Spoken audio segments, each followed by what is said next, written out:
Dear साथियों, आप लोग को अनंत चतुर्थी का कथा सुनाने जा रहे हैं। अनंत चतुर्थी का व्रत हिंदू मास की भाद्रपद यानी भादो शुक्ल पक्ष की चतुर्थी तिथि को मनाया जाता है। अनंत चतुर्दशी की व्रत भगवान विष्णु के लिए रखा जाता है। माना जाता है कि अनंत चतुर्थी के दिन भगवान विष्णु के अनंत अवतार धारण किए थे। अनंत चतुर्दशी के दिन भगवान विष्णु के अनंत अवतारों की विधि विधान सहित पूजा की जाती है। पौराणिक कथाओं के अनुसार अनंत चतुर्थी के व्रत का महत्व द्वापर युग का है।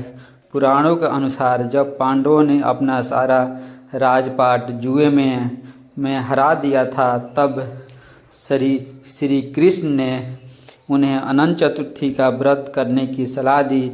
श्री कृष्ण ने कहा था, यदि अनंत चतुर्थी का व्रत विधि विधान सहित किया जाए तो तुम्हारा सारा राजपाट वापस आ जाएगा। आज आपके लिए वही अनंत चतुर्थी का कथा लेकर प्रस्तुत हुए हैं। दोस्तों, ये बहुत सुंदर कथा है। प्राचीन समय में सुमंत नामक एक ब्राह्मण रहता था। उसकी धर्म पत्नी का नाम दीक्षा था। इन दोनों ब्राह्मण दंपति के पास एक अद्भुत सुंदरी धर्मपरायण तथा ज्योतिमयी कन्या थी, जिसका शुभ नाम सुशीला था। जब उसकी पत्नी सुशीला थोड़ी बड़ी हुई जब उसकी पुत्री सुशीला जब थोड़ी बड़ी हुई तब उसकी माता दीक्षा की मृत्यु हो गई। अपनी पत्नी की मृत्यु के उपरांत सुमंत ने दूसरा विवाह कर लिया जिसका नाम कर्कशा था। अपने नाम के साथ उसका स्वभाव भी बेहद कर्कशा था। इसके साथ ही ब्राह्मण सुमंत ने अपनी कन्या सुशीला का विवाह कौंडिल्य ऋषि के साथ कर दिया। कन्या की विदाई के समय कर्कशा ने अपने दामाद को ईंटें और पत्थरों के टुकड़े बांधकर उपहार के रूप में दे दिया। कौंडिल्य ऋषि अपनी पत्नी सुशीला के साथ अपने आश्रम की ओर निकल पड़े। आधे रास्ते में ही शाम ढलने लगी और ऋषि नदी के किनारे संध्या बंदन करने लगे। इसी बीच सुशीला देखती है कि कुछ बहुत सारी महिलाएं किसी देवता की पूजा कर रही थी। सुशीला ने महिलाओं के पास जाकर पूछा कि वे किस देव की प्रार्थना कर रही हैं, तो उनका उत्तर देते हुए लोगों ने उन्हें भगवान अनंत की पूजा करने और इस व्रत रखने की महत्व के बारे में बताया। व्रत के महत्व के विषय में सुनने के बाद सुशीला ने उसी क्षण उस व्रत का पालन किया और हाथ में 14 गांठों का एक डोरा बांधकर पति ऋषि कौंडिल्य के पास चली गई।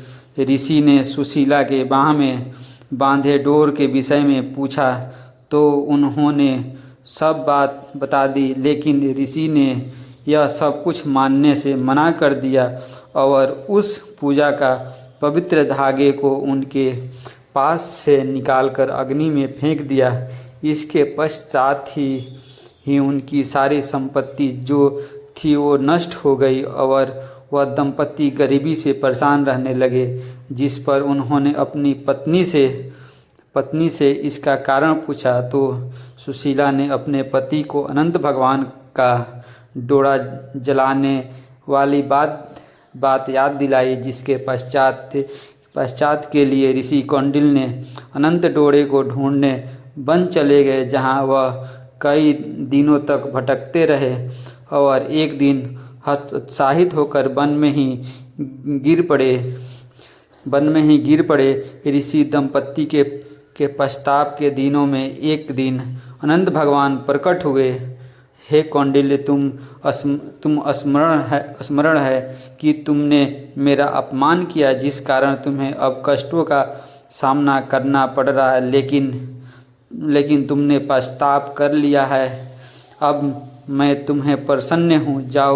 जाकर विधि पूर्वक अनंत व्रत करो। अपने जीवन में 14 वर्षों तक व्रत करने से तुम्हारा समस्त दुख दूर हो जाएगा। तुम धान्य संपत्ति से पहले की तरह संपन्न हो जाओगे। ईश्वर के अनुसार ही कौंडिल्य ने व्रत किया।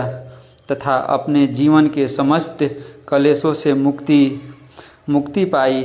यदि अनंत चतुर्थी का पारंपरिक काल में परिचय हर सख्त अनंत चतुर्थी के दिन व्रत रखकर विधि पूर्वक कथा को गाते अथवा सुनते हैं दोस्तों।